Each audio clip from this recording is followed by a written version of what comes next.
Jung Barum mengirimkan foto Han Sojun ke Bongi. Bongi memberitahukan bahwa dokter inilah yang mengoperasi dirinya.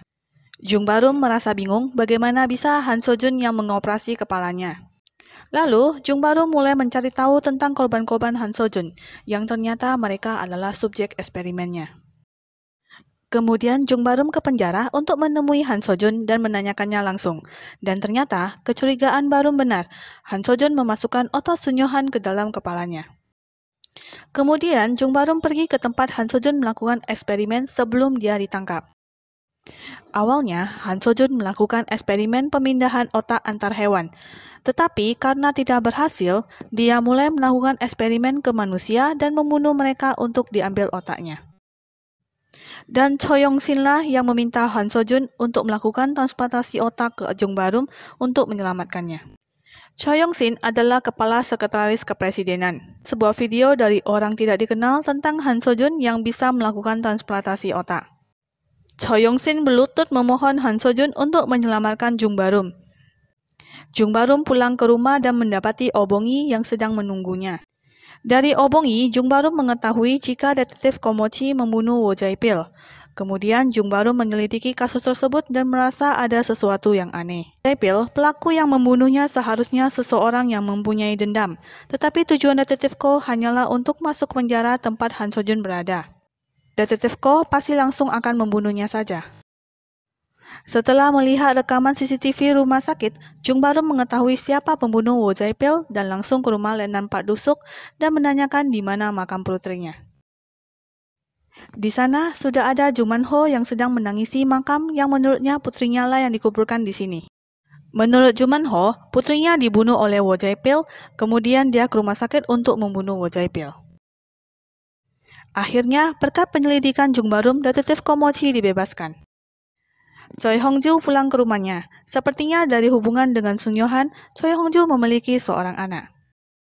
Detektif Komochi yang sedang mabuk ke rumah Jung Barum. Dia marah ke Jung Barum karena telah berhasil menangkap pelaku pembunuh Wo Jae-pil yang sebenarnya dan membuatnya dibebaskan dari penjara. Detektif Ko lalu memukuli Jung Barum. Tanpa sadar, Jung Barum merasa marah dan mencekik detektif Ko lalu mengambil batu dan mulai memukul. Keesokan harinya, detektif Komochi yang baru sadar dari mabuknya samar-samar mengingat kejadian semalam. Lalu bertanya ke Jung Barum, kenapa dengan tangannya? Barum mengatakan dia terjepit pintu. Setelah detektif Komochi pergi, Jung Barum mengingat kejadian semalam yang hampir membunuh detektif Komochi. Di dalam kepalanya, dia mendengar suara menyuruhnya untuk membunuh Komochi, tetapi suara lain menyuruhnya untuk jangan membunuhnya. Kemudian Jung Barum mengambil batu dan mulai memukul, tetapi Barum memukuli tangannya sendiri bukan detektif Komochi. Bongi yang kebetulan melihat itu kaget dan melihat tangan Barum yang sudah berdarah. Barum berdalih bahwa tangannya terjepit pintu. Kemudian Jung Barum ke penjara menemui Han Sojun untuk menanyakan apa yang terjadi dengan dirinya, karena dia hampir membunuh orang. Han Sojun pernah melakukan eksperimen memindahkan otak dari tikus yang ganas ke tikus yang jinak. Hasilnya, tikus yang awalnya jinak perlahan menjadi ganas. Han Sojun lalu berpesan agar Jung Barum tidak membiarkan Sun Yohan mengendalikannya. Karena informasi dari Bongi, detektif Komochi dan Jung Barum masih menyelidiki pembunuhan yang dilakukan oleh Wo Jae-pil. Mereka masih tidak yakin pembunuhnya adalah Wo Jae-pil.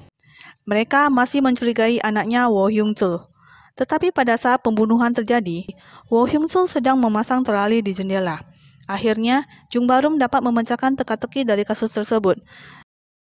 Jadi, Wo Hyung-chul tidak membunuh Hong Nari hari itu. Beberapa hari sebelumnya, Hong Nari sudah terbunuh dan dimasukkan ke dalam kulkas. Karena butuh alibi, Hyung-chul memasang terali ke rumah terdekat dengan rumah Hong Nari. Lalu, Hyung-chul memberikan sesuatu yang beracun ke anjing pemilik rumah. Selagi pemilik rumah membawa anjingnya ke klinik, Wo Hyung-chul kembali ke rumah Hong Nari untuk mengeluarkannya dari kulkas dan mengirim pesan ke suaminya agar pulang.